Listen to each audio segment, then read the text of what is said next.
What's up YouTube, Quality 4Man221 here, welcome back to the Otomo campaign. Anyway, in the last part we fought 2 more sieges of Kyoto. Here is another siege by the Ota. And so basically, the Ota on this campaign have expanded huge. They're as bigger, probably a little bit bigger than my empire, to be honest. The Otomo, we are, so just like in my last siege, the plan here is to stay in the top citadel, or maybe, never mind then. Okay, so yeah, I think, okay, this makes sense. So I brought the reinforcements in from that second army, right?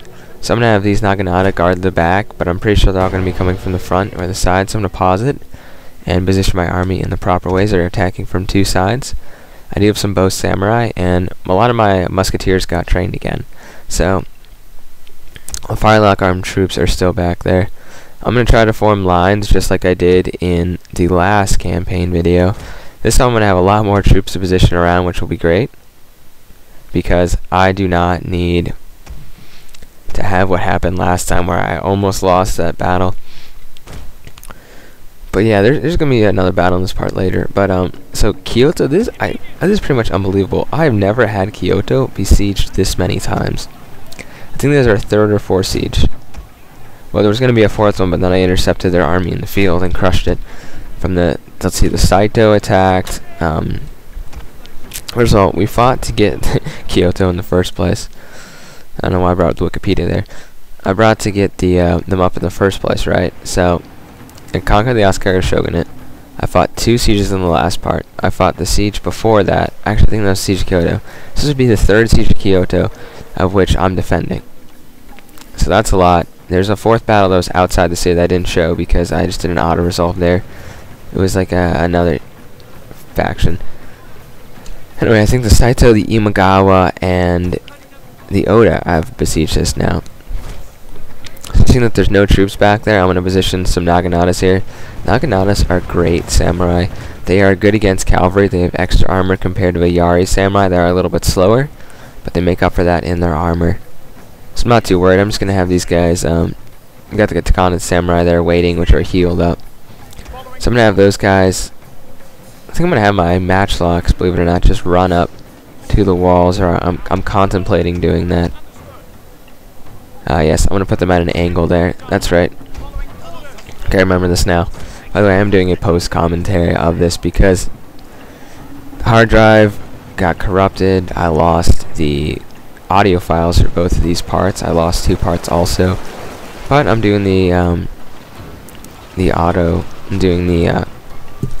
voiceover in my recording software. Unfortunately, my archers can't get to the wall just in time. So they're going to run into the wall and start trading arrows, trading volleys with the enemy archers, and we're going to show them how they like flaming arrows. As you can see, all my guys, it's like you burnt, you're on fire, but you're in the water, so you'll cool off, hopefully. Oh yes, and look at that. I believe they have firebomb throwers. Yes, they have firebomb throwers right there, which is not good. Firebomb throwers are devastating in a siege. And I'm nervous that they just pretty much kill my troops. Now they're shooting at my matchlocks, so I need to run away because they do not need to get shot up.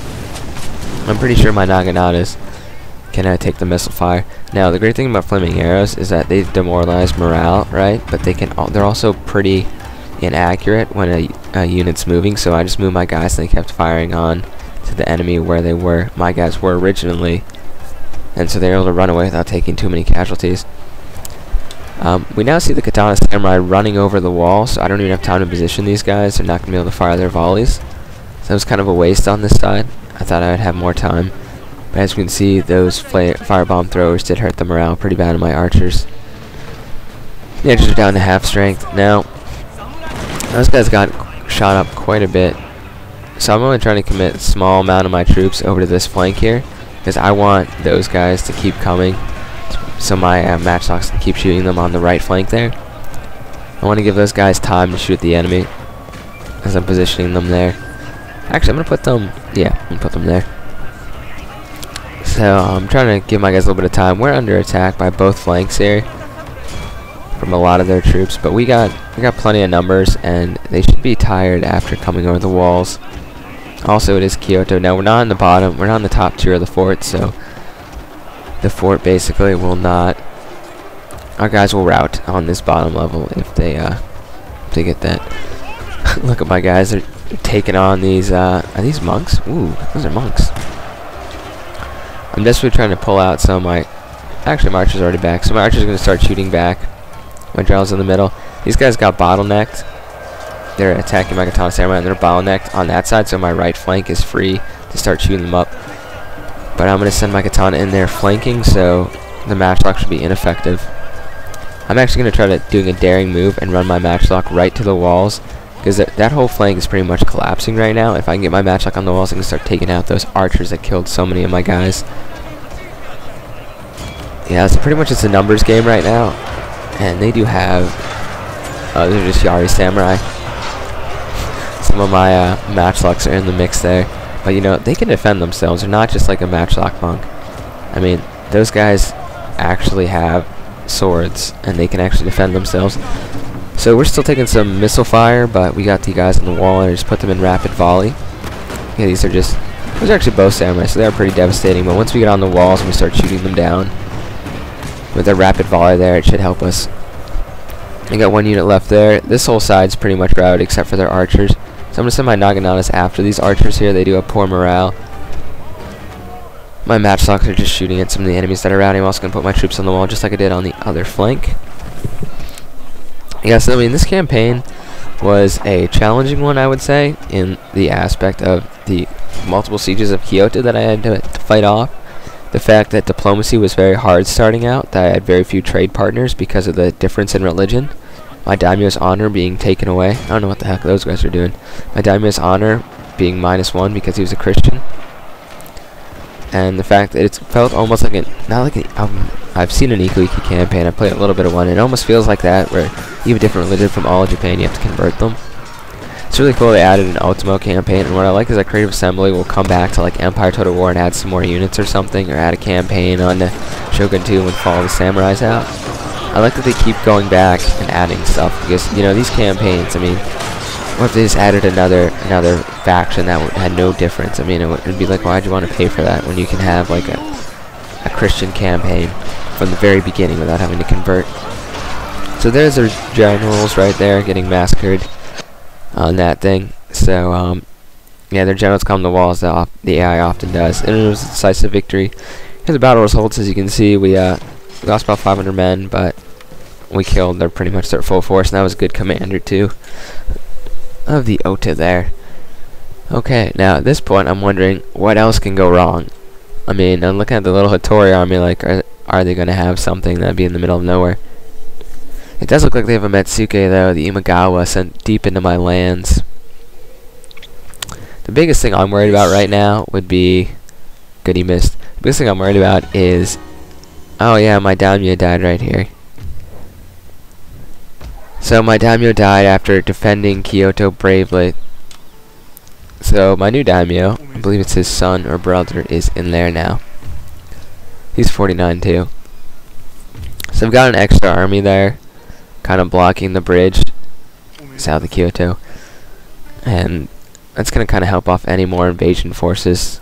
I think those guys got pretty beat up. Yeah, natural causes. Our daimyo, he was a good daimyo. He won a lot of battles. They even got an achievement that had win 3 summer battles, which he did fight off.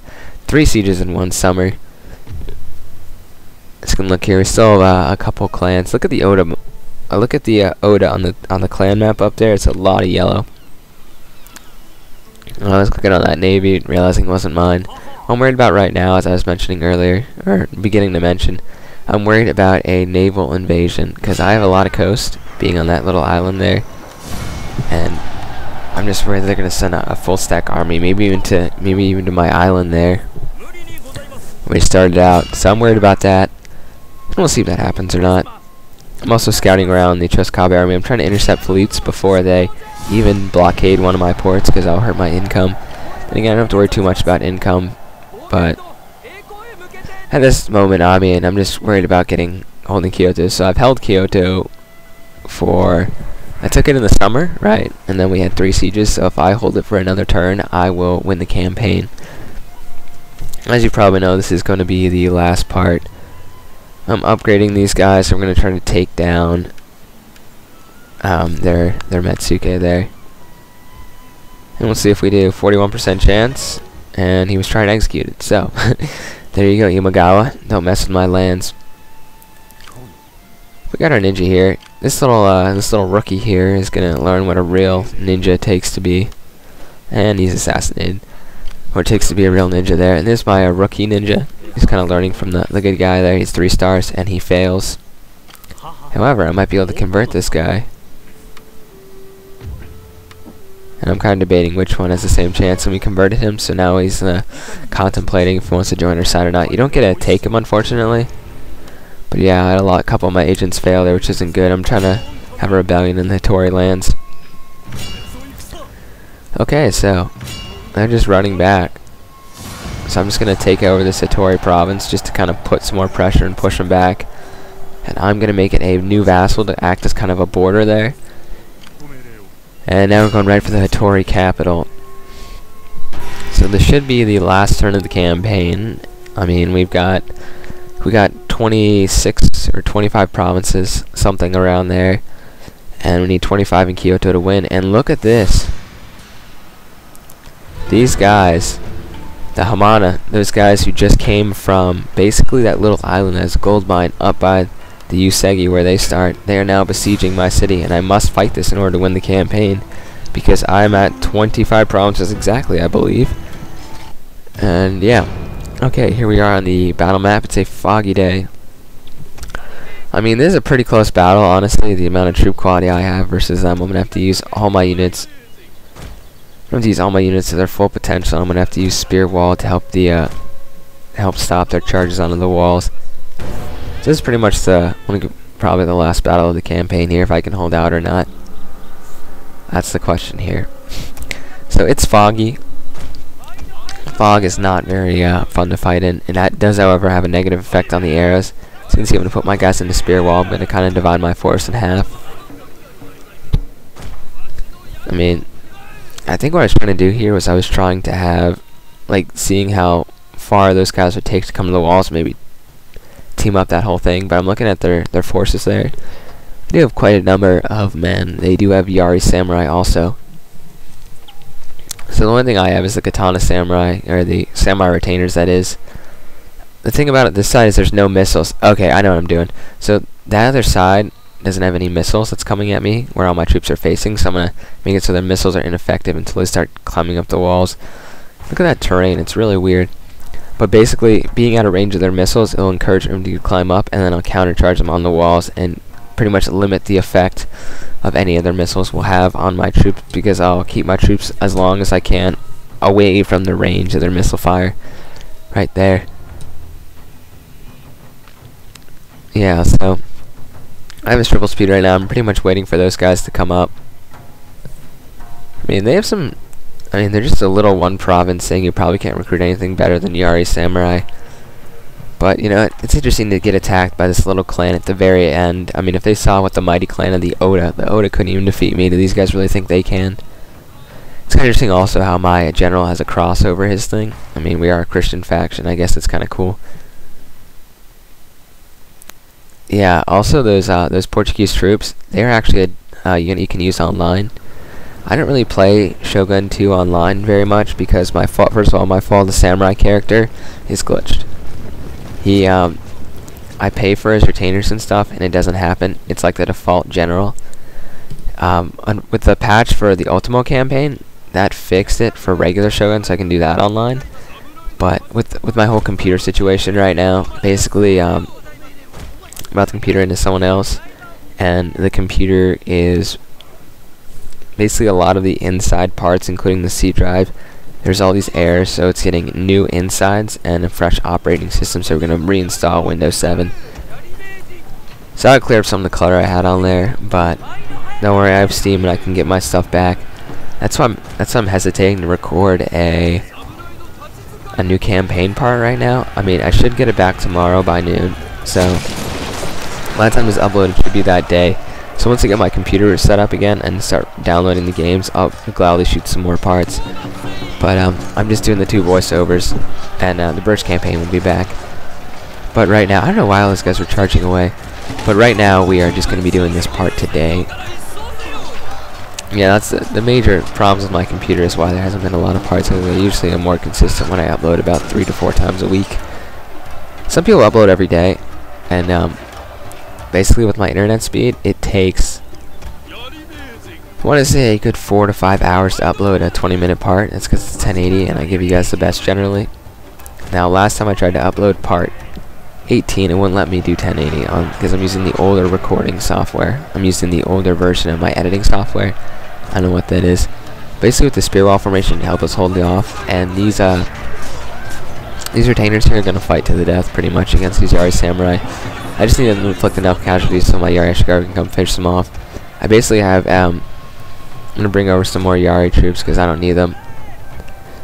So these are going to basically come onto our phalanx, our spear wall, and also out here I have those guys backing them up, so if this spear wall breaks, which is kind of already broken the first spear wall, they'll run to the second spear wall if that unit does rout.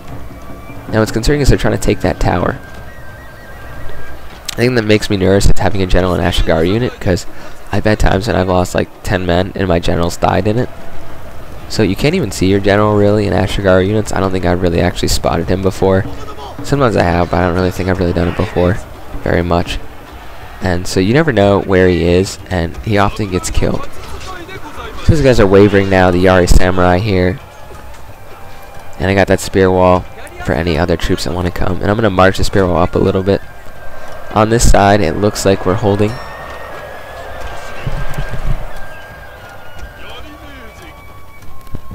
Yeah, those guys have good troops over there also. So basically the mass, they're all kind of like bottlenecked into that little area, and I'm going to run my retainers over here to try to help. But basically one-on-one in the spear wall we can win, but sometimes it's not always that way. But the spear wall does boost the melee, the defense, I believe, and helps keep your units from being attacked from the flanks and stuff. So they have a lot of troops right here. They got 3 units, and I think their archers, yeah, their archers are in there also. So I'm going to move forward my spear wall a little bit, get them engaged with their other troops there. I mean, I personally find it a little bit harder to do post-commentary, because, I mean, if I was talking, I have no problem recording live. I'm used to that. So, post-commentary makes me a little, I wouldn't say nervous, but it's just a little bit harder for me, because I feel like I should be playing, and I'd be commentating about what I'm thinking about, and, you know, what I'm going to do here. And someone will say, okay, well, I think I'm going to stay back on this siege. Oh, wait, that was the other siege where I stay back. So, yeah, post-commentary is a little bit harder, but, you know, you have to do it every now and then, so I'll do it. I mean, I'm not going to just ruin the campaign by deleting these 2 parts so they don't have commentaries with them. Yeah, so basically the battle's going in my favor. These units are pretty much routing. I did my Ashigaru, who has like 29 men there. They fought the brunt of the assault on the other flank there with all those units coming in. I mean, it was just absolutely brutal how many units went in. So I'm going to send some reinforcements over there now. Yeah, that other flank didn't have a problem. I'm kind of using my general, trying to keep the units' morale up around, because they are just Ashigaru. There's not too much longer left of this battle. We're pretty much destroying the mana. They shouldn't even bothered coming halfway. Well, they kind of stalled. They kind of went way out of their way to take that. A little bit of voice crack there. Went way out of their way to take that, so I mean, it wasn't even worth them coming over here if they're just going to get defeated. And it looks like they all routed. Yeah, even their general there routed, so, I mean, I don't think I've been attacked by them in a long time. So we had a victory there, and it was a heroic victory. I'll see you on the campaign map with the results, and here we are. Wow, look, no pause there briefly. So, yeah, we got rid of them, and they're still out there, but I'm not going to pursue. And we just won the campaign, so enjoy. My ancestors would be proud. We drew the sword and went to war. From the northern mountains to the depths of the southern seas, we rule. I rule. The true master of Japan has been revealed. All men bow to me, the mighty Shogun. Our clan's greatness will be remembered. its glory, its power, a legacy to last 10,000 years. That's a different statue than the other ones. It's kind of interesting because before the Otomo came, there was that Christian province, so it's historically Christian, right? So when they made the campaign for the Otomo, I mean, it was kind of cool. So, news, the invasion force lands by the Hamana that we already took on. So that was the campaign. I mean, I hope you guys all enjoyed this. I felt like it was a different campaign. I got all the stats up there, and I was briefly talking about them when I was doing the live commentary, which I lost. But there are all the stats in case you want to look at how many units I killed, the units I destroyed, which is like 200 something or 300. We got the ships, the characters I've killed, the characters I recruited, total koku I earned, how many generals I recruited, and the battles and the deaths and the other stuff. So that's basically that. So tell me if you like this campaign or not in the comments down below. Feel free to leave a rating if you do want to. That helps me out a lot. And yeah, so this is pretty much the Otomo campaign. I hope you guys all enjoyed this, and we did win. Look how big the Oda were. So it was kind of like two superpowers clashing there. Anyways, Con 221 sign off. Hope you enjoyed this part and the campaign.